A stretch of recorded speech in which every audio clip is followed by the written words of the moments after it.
Aínda que hai xente que extrañamente pensa que non, na lingua galega pódese facer todo, como con calquera outra lingua, niso non o fai un idioma diferente de calquera outro. O que sí fai o galego un idioma diferente é que é a lingua propia nosa, é a lingua que nos une como galegos e como galegas. Unha das cousas que eu fago no meu idioma, no idioma que partillamos, é escribir poesía.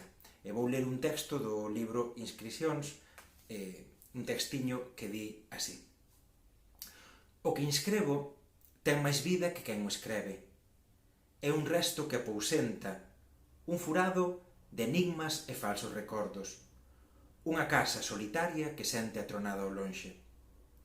Mais quen o escreve, segue porque inscreve, porque con poucas mañas tenta puntuar o caos e asume que non pode. Viva a nosa lingua!